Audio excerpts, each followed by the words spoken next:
Hey everybody, happy Thursday. Today's Thursday, October 25th, 2018. I am with my friend, the talented real estate guru, kid. I don't know, you probably don't like kid. Francisco Rosales. Rosales. I know, see, I got it. I corrected myself. I had to think for a second. So let us know you can hear us or see us. We're at the beautiful Citrus Club, as we always are. So, but you know, oh, Viviana just popped on. Hey, Viviana, what's up? See, I can tell by icons now. Can you tell that, right? Yeah, see that. So give us a thumbs up or a heart, Viviana. Let us know you can hear us or see us. Nilka is on. Look at those people popping on. So, you know, my biggest fear always is you cannot hear us or see us. Hey, Julie. After I did that one show where you couldn't. And so, for instance, she got a heart. So she hears us. She knew I was talking about her. She's engaging. She's engaging. Hap's on. Ben Gilbert's on. What's up, guys? All right, so welcome to the show. He was a little nervous, I got to tell you. Still and he's going to be honest. Still am. You still are? All right, Yeah. but you know we show a lot of love on this show, so you're going to be fine. So I picked the title, but we're going to talk about a whole bunch of different stuff. I got to learn more about Francisco because he got here super early today. I'm calling him out. I'm like, is that Francisco at the table? What's happening? But welcome, my friend. Thank you for having me over here, Ted. I mean, I just came. I knew I was going to be having a good time here at the Citrus Club, so work early. Why not come to the Citrus Club a little early, people? All right, so tell us a little bit about you. The best thing you can do for anybody who's watching is for them to learn about you, a little bit about your background. Well, let's see. Let's start from the beginning. I was in... No, I'm kidding. Here it comes. I already told him that story. Please don't be at first grade in 20 minutes. I am kidding. I started my real estate career in Naples, Florida, after I graduated from UCF. Go Knights. That's right, go Knights. Man, we're on a great winning streak, aren't we? I'm telling you. No respect, though. No respect. We're getting there. We're getting there. But I finished my UCF career with a finance and international business degree, and I started working in corporate America right away over here in downtown, mostly with insurance and bonds. Is that what you did after? Yeah, it was just a little bit. It was international advisories, and it was just working there for like 6 months because I was interning with them. And then I worked for a little bit, and it just didn't click. You didn't like it? Did you like your degree? Because I also have a finance degree, and I can't believe I got through that. And I look back now, and I laugh. I'm like, I'm the least finance degree-oriented person you're ever going to meet. I was involved in a lot of clubs, so I took advantage of going to college. But honestly, I think I'm like you, Ted. We went to the calculator. What was it? I forgot the 3T34 or something. You didn't use a calculator. You're too young. I did use a calculator, wow. And it was helpful. And then my phone as well, of course. Oh, man. But we then, didn't have phones then. But then I went back for a year back to Naples, and I spent some time over there with my family. I started working at a jazz restaurant of all places. A jazz restaurant? Yeah, they had basically live jazz music. And I was a waiter at the restaurant. Wait, so how do you go, though, from your finance degree to that? And you got a master's. No, I didn't. Oh, I you didn't didn't? get a master's. You got finance and international business. Yes, I got those degrees. Okay. Yeah, we didn't really have international business back then. We just come over on the Mayflower. That's what happened. So I went back over there, and I didn't know what to do, honestly. I was just kind of like, I don't want to sound cliche, but trying to find myself. So I was there with my family, and I was bored. I started working at that restaurant, and it was a great time. I got to meet a lot of great people, and it was lively, to say the least, that restaurant. Of course it was. Hey, that's the Boomtown guy I was talking about, Frank Leish. Nice. Good to see you on the show. We were just talking about you. So, but how do you go from that? At some point, obviously, you're educated. You're like, okay, I don't want to do this forever. Yeah. What's the next step? What was the catalyst? And by the way, you're from Venezuela. Right. He didn't do what I talked about. I knew this was going to happen. He started right in the middle of something. He wasn't born anywhere. Apparently, he just started at UCF. But what was the catalyst after that? What made you leave the restaurant? So basically, I was still working in the restaurant when I started real estate. But I had a family friend who told me they have a brokerage over there in Naples, and they were doing well. Naples is basically a lot of snowbirds that come down from Boston, Ohio, New York. It's beautiful. And they come with the ever-fleeting pension, and they buy cash or conventional. And he told me, what are you doing? Oh, I'm working over there at the Alto, the jazz place. Oh, that's cool. Yeah, I've been there before. Are you doing anything else? No, not really. Okay, get your license. You're working with me. Nice. That's it. Did you have any experience? Because for the finance degree, I think I remember taking one real estate class, maybe. Did you take any kind of classes at that point? Had you taken them in college? Real estate related? Yeah, in college, none whatsoever. None whatsoever. She was awesome. She had been doing it for 7 years back then, and she took me under her wing. She saw something in you. Was that because of your personality, do you think? Because I think a lot of people believe that you can just get into real estate or really any business, and all of a sudden you're gonna say, I'm a realtor now, or I'm a business owner, and I'm gonna make $100,000 in the next 3 months, and it just doesn't work that way. I've known her for 10 years before that. She looks like she's a family friend, and it was, I guess she saw me growing up. She saw, okay, you finish your degree in UCF, so you're committed. I want to see that you're consistent. So we started working with her, and she saw that I was actually doing what I was going to do. And it went well with her. It went well in Naples. But my heart, more or less, was still in Orlando. So I was there only for a year. And then I came over here. And did you want to do the same thing in Orlando? Did you want to transfer and be part of for sure. Real estate, I fell in love with real estate after that, and just because of the interactions with people. Yeah, so tell me about your why on real estate, because I know you got into it, you jumped into it, you liked it, but that doesn't always mean that people continue with it. They don't stay with it. The market gets tough. The sales aren't there. There's ups and downs, as there is with any business. Why did you stay? What was it about it that you love? After she took me under her wing and I was able to figure out how to do it and what I need to do to make it happen on a more consistent basis, it was just the freedom that I get from it and the tons of people that I get to know through real estate. And those are my big whys. The freedom to do whatever I want to do when I want to do it, and that and just earning my keep. I don't know. Hey Kimber, how you doing, honey? I think that people want that flexibility like you're talking about, so you get to do what you want when you want to do it, because you're basically your own boss. You're an independent contractor. And this is for anybody who's out there that's doing anything real estate. Thank you, Nika. Anybody who's doing real estate or any kind of business where you're kind of on your own. But with that comes a lot of responsibility, because you're the only person motivating you. And if you're not motivated and don't do the work, there's no money coming in. And so I think people love the flexibility part, but don't realize there's no regular paycheck coming in. How did you deal with that? And basically, I just thought of something. Growing up, my parents actually coming over here. They had their own business, and they had their own business for the longest time.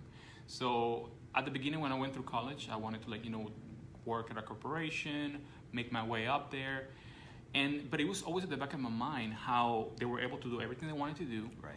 Spend so much time with us, and still make their money. So we asked parents, people. We've gone back a little bit. That's good. We're going in. It's okay. No, I like it. We've at least established you were born and have parents. I do have parents. I have two loving parents, and I started working when I was like maybe 12, 13 with them. They do farmers markets. Awesome. They do farmers markets, and I guess I was selling back then. That's I didn't thought of it. You didn't think of it like that. I didn't thought of it that way, but I was just interacting with people and getting them to buy whatever we were selling. And it was the beginning. If we can talk about the beginning, that was the beginning of what it would become my real estate career. Well, and you obviously were a natural at it. And when you have people around you, when you have parents that have that entrepreneurial spirit that want to encourage you to they didn't put any restrictions or boundaries on you as far as that was concerned, and you're watching and you're enjoying it, it doesn't become a chore. It's not really a job. It's something that you like doing. You're obviously personable. That was your people experience. What did they sell at the farmers market, just out of curiosity? They had they sell French bread at the beginning. Yum. And then it just kind of dived into whatever our culture, which is Venezuelan food. So they started selling more of that, and now they sell salsas, which is a lot easier. And I mean, they do their thing over there. They basically work 6 months out of the year, and the rest they travel. Nice. It's Naples, so it's highly seasonal. So how is it different, the market, when you moved from Naples to Orlando? What was the difference in the market? Was there a completely different type of people? I mean, I know it's more transient here, it's more touristy, there's more second homes, but Naples is a completely different area. If you haven't been to Naples, I mean, the markets can't be any more, in my opinion, can't be any more different. They're different. No, they're actually quite different. Over there in Naples, it was mostly snowbirds, so you had to relate to them, right? So I had to learn who Frank Sinatra is, who the Rat Pack is. So nice. So I had to relate to them. Sure. And once that happened, it just became easier. Maybe it was just I wouldn't say my training, but my upbringing that made it easier. But I just had to relate to them, and it was easy. Once I moved to Orlando, it was a little bit of the same thing, but I also tapped into the people that I met through college. Right. The networking. You had a nice database here that you hadn't really worked. Yeah, that's for sure. And it just moved on from there, man. What did you do? So when you come to Orlando, though, if it's been a while, been a year or so since you were Naples, you're coming back up. How did you reestablish the relationships? Because I think a lot of people are afraid of networking, and then they're afraid to even engage their friends and family to let them know what they're doing. So how did you re-engage that group? I just reached out. That's it. There was no magic pill, nothing. It was just do it. If they, my thought at that time was, if they didn't want to be involved with me, or they didn't want to, I wouldn't say help me, but I'd say help me with my business, then I honestly didn't want them part of my life. I know it's harsh. No, I'm a big believer in this. We talk about it on the show a lot. Look, people are, they can be with you, but if they're not for you, we just did a show about this, then you really need to evaluate those relationships, reevaluate those relationships. It's not like you're asking them to borrow money. You're not saying you have to send me business, or I'm not going to be your friend.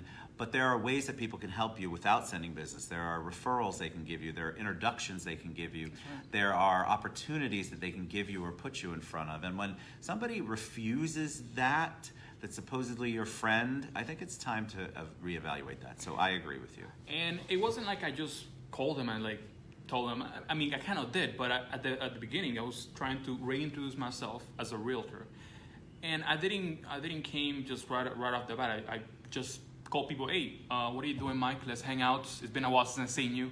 Let's catch up, see what you've been doing. Right. And then from then on, it's just roll into, after I got more engaged on social media, because you have to, it just started coming my way. That's it. It was just reciprocated, because I gave them something. Sure. And then over years, it didn't happen overnight, over years, it's definitely returned to me 120. Now, did you start out at your current brokerage? Yes, the one that I changed to when I came to Orlando, that's the one I'm still in right now. Okay, good. Mm-hmm. So did you have to go through more training? Did you kind of already know after the year what you liked, what you didn't like? You just had to learn the new market up here. Well, Ted, I had to learn other things in here that I didn't learn in Naples, because it was easier in Naples. I mean, it was definitely a lot easier in Naples. Over here, you have more tools you had to learn on the lending side. Yeah. FHA loans. I remember doing a short sale over here. That was interesting. It's crazy what you guys have to learn. That was interesting. So yeah, I had to. I was had to relearn, just expand my knowledge when I came over here. What about so I want to ask, because I know you were involved in development, I'll mention Alpha. Mm-hmm. What do you think, because we have such a booming, thriving, giant Latino market here. And I'm never sure, like I said to you earlier, do I call it Latino market? Is the Hispanic market? But it's very big here, not just in real estate, but in all businesses.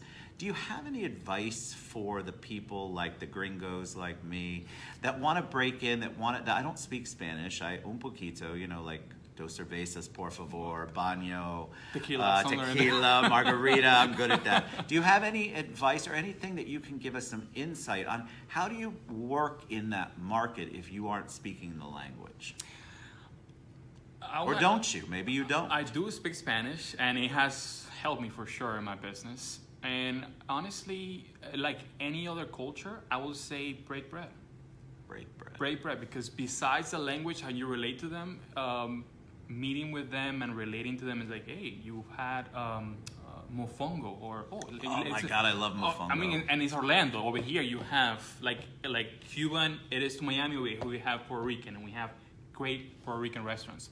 So a way to relate to them and a way to break into it is just break bread with them. So I'm part of NAREP, which is the National Association of Hispanic Real Estate Professionals. One thing I love about that organization is that you don't have to speak the language. They're really trying to target all people to bring everything together. It's very together driven. And I feel like that's so important, especially in Orlando. It doesn't matter if you're in real estate or not. If you're not getting on I need to figure out how to break into the Latino market, I think you're missing a huge opportunity. And they're loving, wonderful people with fantastic food. Where do you go for Venezuelan food here? Or do you? The thing is, Venezuelan food in Orlando is just up and coming now because now you have more Venezuelans coming over here. I guess Miami's getting too much. A lot of people over there, so they're moving to Orlando. And if you notice, a lot of Venezuelan restaurants are popping left and right. They're not all good, but they are. Do you go to one specifically that you'll actually eat at? That's always my question. Honestly, there's one in Cimarron, North Cimarron, that is called Arepera La Nueva. I've seen that. And that one actually is really good. Okay, and good. if I have to say any plate in there, I would say go for a mondongo, the soup. It's a soup. Yum. It's a really hefty soup, but if you haven't tried it before, I'm starving you're right gonna now. You're gonna have that to, whole area, Cimarron, like they have the Colombian restaurant, which is Okay Bueno, Cafe Madrid, which is a great restaurant. There's so much great food in that area. I used to have an insurance office at Chickasaw and Curry Ford, and so my staff, all bilingual, would bring me stuff. They're like, just eat it, Ted. That's how I learned about mofongo. That's how I learned about all these things that came in aluminum foil that I just ate. But it was fantastic. And I think that you're right, our Spanish Latino food culture and cuisine is really growing here. and then just beyond Hispanic and Latin, the gastronomy here in Orlando is amazing. So many new restaurants are coming over here. I don't know if you heard of Cinco. No, it's like a little plug-in. It's in a Winter Park area, and I went there 2 weeks ago. And what? I don't think I've been there. Is it but good? They opened up just recently, and the tacos are really good. I mean, See? the tacos are amazing for sure. And they're building something over there. I'm looking forward to see what else they do. So tell me about your marketing strategy. What do you do to build your business, retain your clients, retain your borrowers and sellers? How do you get in front of new people, and how do you keep them that they refer you business over the years? Man, I work with amazing people behind me. It takes a village. I know it's English, but oh my God, I say that every day. It takes a village, and the people that I work with help me keep engaged with people. I have certain pillars of how I get business and how I retain it. One of them is just my people. I keep reaching out with them. I stay in touch with everybody. I have people that moved. They're in New York right now, and I still stay in touch with them. So staying in touch is important. It's the touches, right? So when you hear it's supposed to be 7 touches a year, but I believe with social media it should be more. And so you utilize the social media to keep in touch. You don't just send them the basic newsletter, and it's okay if you do, but that's not your only means of communication with them. That's right. No, I use Facebook. I use email. I just pick up the phone. It's simple as that. I pick up the phone. I talk to them. Sometimes they're surprised. Hey, how's it going? What's up? But I always somehow pivot into something else going on in their life. Sure. And they just start talking to me. They start talking to me, and it doesn't happen. Honestly, it doesn't happen overnight.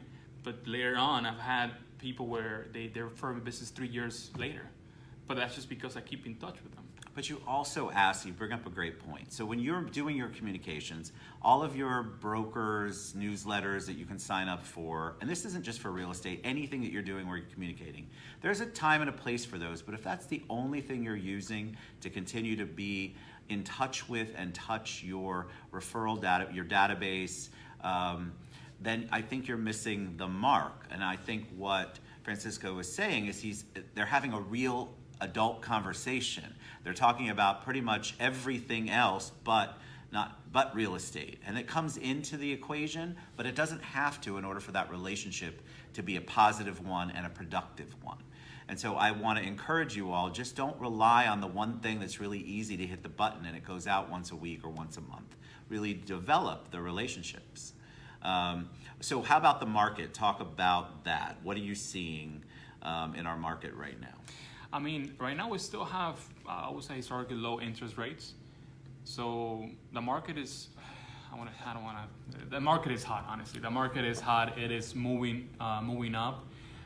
But if, I know people like, oh, it's moving to 4.5, moving to 5. And then you maybe ask your dad or your grandpa, and they remember a time when it was like 18%. Yeah, double digits, people. Yeah, so it's still historically low. Yes, so it's still a great time to buy a house right now, and there are plenty of options. One thing I want to emphasize is I do work with first-time home buyers. I work with investors. I work with new construction. That's something that people would, you work with new builders? Yeah, I actually work with several around the Central Florida area. That's great. So it's just reaching out to me and asking me questions. You don't. There's no pressure there. Just if you want to reach out, you have a question about, hey Francisco, what do I need to do to get a better credit score? Let's go with that.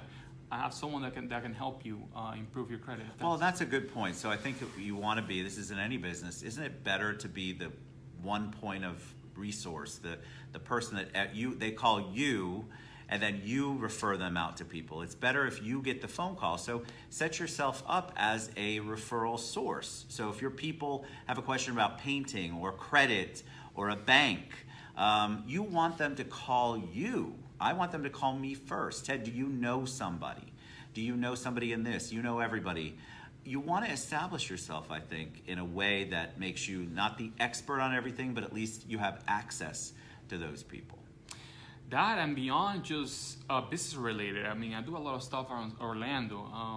I eat a lot. I like to eat. What can I say? Me too. I like to eat, so I like to experience everything that Orlando has to offer, and what else, and adventure. So here in Orlando, you have, it's central, so you have springs, you have the beach, you have so much to do.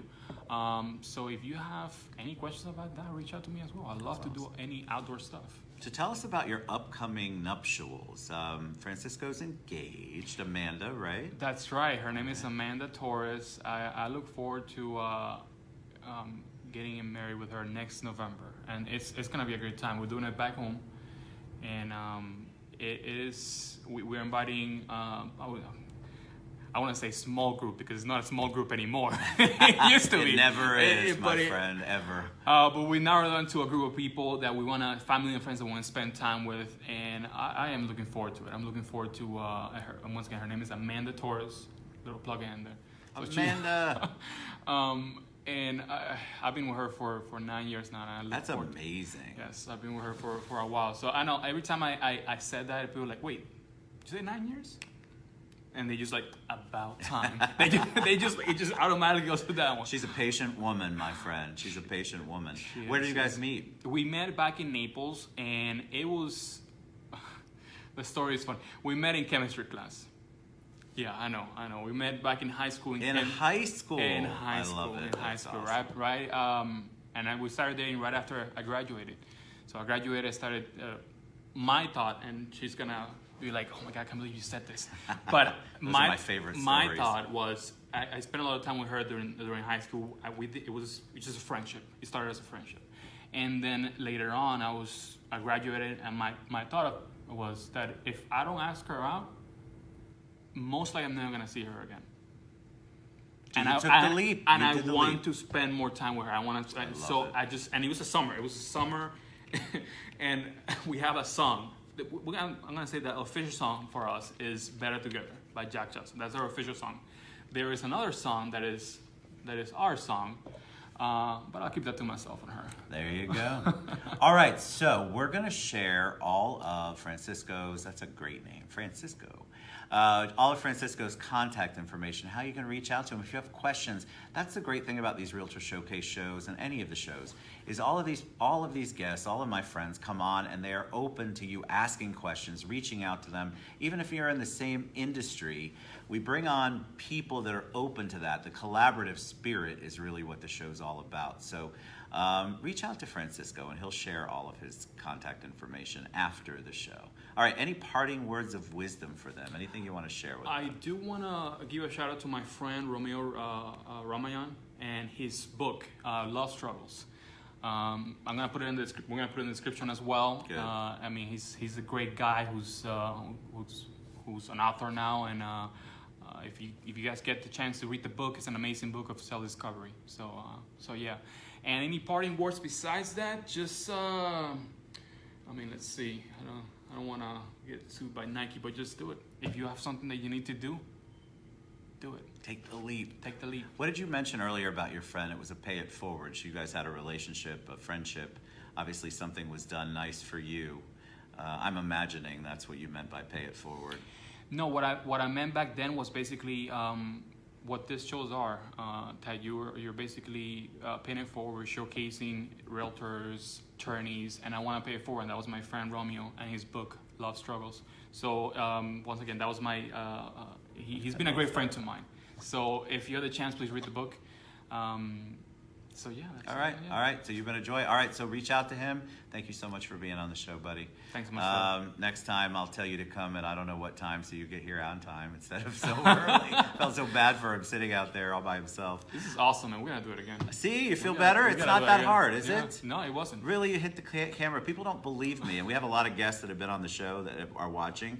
I'm telling you, you just don't understand how easy it really is. It's not difficult to have a real conversation with someone. And I love asking questions that I probably shouldn't, or I love digging a little deeper. And so you guys are always so responsive, but I appreciate you very much. All right, we love you guys. I'm going to go live tonight from Lions Pride, which is around the corner from the Citrus Club. Yes, I know I'm going to be outside the Citrus Club. But this is for CFL Personal Injury Mixer. So we have doctors, attorneys, anybody in the healthcare field, real estate people. We're all going to be there for Allie McCarroll's event with Allie Mack Consulting. And we'll hopefully see you guys there. It's going to be an awesome event. I'm going to go live from there. So nice. we love you guys. We'll